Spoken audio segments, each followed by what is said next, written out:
This is an introduction to the Center for the Practice and Preservation of Native American Ceremony, located in Glenarm, Maryland.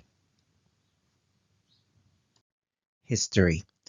In 1998, the Nepali community living in Maryland came together to create a Hindu Buddha temple, which in 2024 will serve as the home to the Center for the Practice and Preservation of Native American Ceremony, or COPNAC. What is this all about? If the ceremonies are not practiced, then they are lost. Therefore, this is a location for Native people to have any of 25 ceremonies with security, autonomy, and privacy. The problem. Since Father Andrew White arrived in Maryland in 1634, Native American ceremonies have been forbidden, shamed, and frowned upon. Yet, in secret, ceremonies have survived. 6 generations of the boarding school and termination eras. They may continue to be silent, but this is an opportunity for them to be more widely practiced and understood. They are still practiced in secret.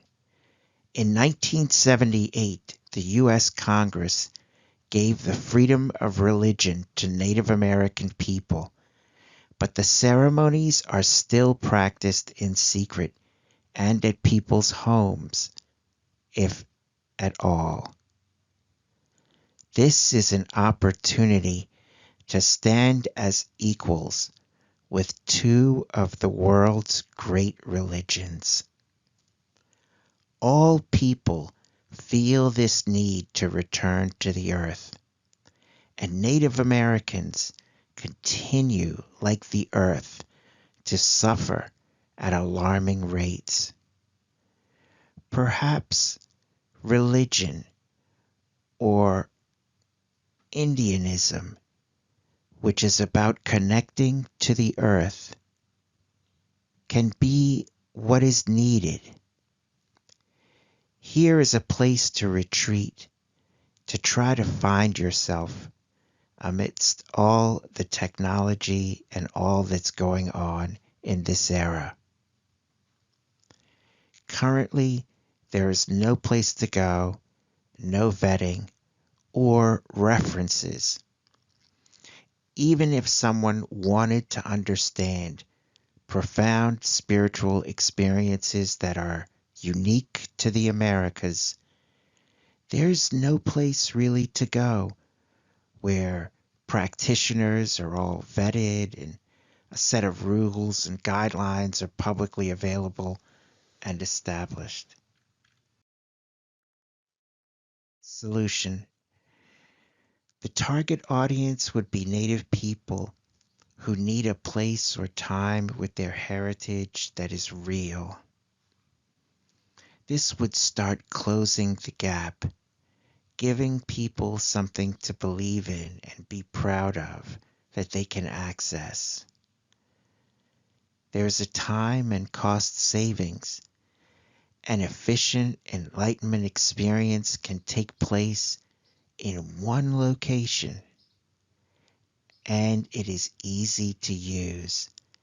Everything is done to prepare for the ceremony ahead of time. This is the only product specifically dedicated to this niche. It is the first to market, and it starts to create a beautiful future for our children. It is secure. It is a private place to have arranged reunions with people. And it is authentic. Through vetting, everyone will know what everyone else knows in terms of competency and limitations. benefits. It's an opportunity to save what was almost lost. There can be community connections and remembrances because the families and tribes can once again get together in peace without, threat. And it is a place of triple faiths. You can't beat that.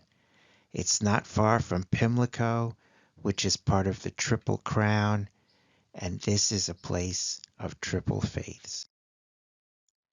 Now, in order for this to work, the nonprofit has to have sustainability. And the business model, because nothing is free except the ceremony itself. The food, the water, the facilities, they have to be made or purchased or borrowed for any ceremony to take place. And so what we want to do is provide a 24-hour video streaming programming using the unique location to raise funds. And the television broadcast would feature 8 hours of Hindu, Buddhist, and Native American programming. These programs could include prayer requests, ceremonies, discussions, songs, lectures, sermons, contests, intermingled so viewers have something to enjoy. They don't know what's coming next and they have to guess which is which.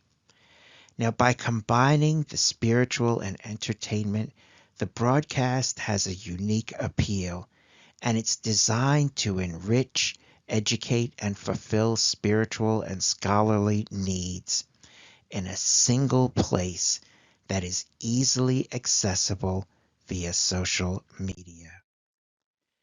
And you've got 3 markets all over the world, both the people of Nepal, where the majority of the Hindu programming comes from, the Asian people, majority of the Buddhist programming can be in native Asian languages as well. And finally, in the Americas, the greatest access due to the proximity of where it's located. So you have 1.5 billion people who are either Hindu or Buddhists. You have 6.5 billion people who are all the people on earth that are not Hindu and Buddhists. And you have 3.8 billion people who are already religious and who believe in God. So almost half of those people are Hindus or Buddhists. Methodology. See, we have to put a lot into the marketing and feature programs such as holidays and ceremonies, make it a part of people's lives. Discussion, special prayer times, etc. Consistently promoted in targeted countries with the times and dates. And this requires upkeep and like a legion of people in these countries who are committed to the project. And finally, there are contests. By offering real prizes, we can engage young people from around the world in competitions to test their knowledge and intuition, and getting families involved and young people involved at, early on will be really good for the long-term viability of the programming. So the competition would be like all other social media content, which is convenient and affordable. And we would be somewhere between that and going to a college or a university. And some other things are a bit more affordable but inconvenient, such as television and online classes. By February 2025, I'd like to have the production studio in place and start creating content. It should always be like a week ahead of time, if not more. Um, Create a social media strategy, what's already in place by February 2025, and we're creating kind of sneak preview marketing. By March 2025, we release the product to the general public, and monitor the press uh, and social media accounts. And by May 2025, we gather again to get feedback, adjust the product and design, and probably meet twice a year, 4 times a year after that. So you could see the calendar kind of laid out between 2024 and 2025. Start running focus groups in May.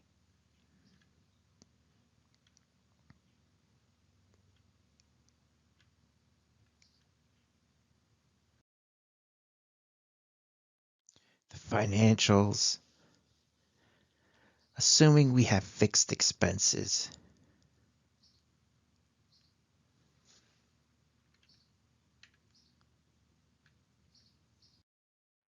My team, which is not yet complete, you're among the first people to see this. Hoping to raise more than half on grants, um, having some type of events, regular events like sound baths or something that I can build between now and February will also raise money.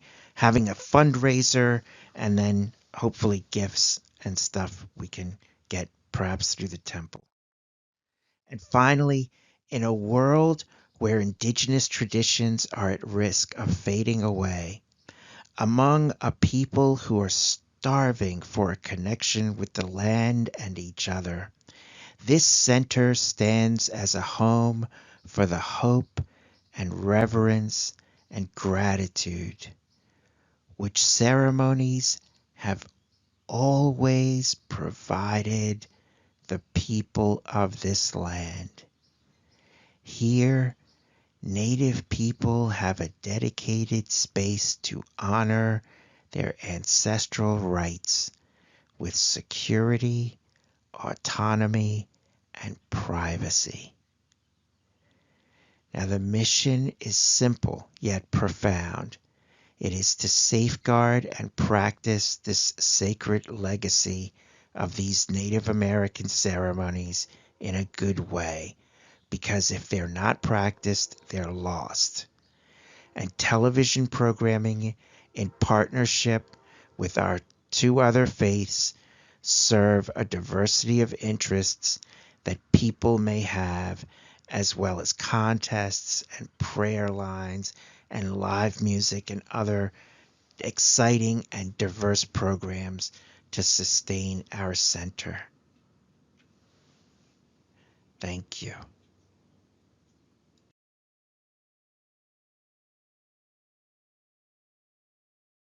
Sir.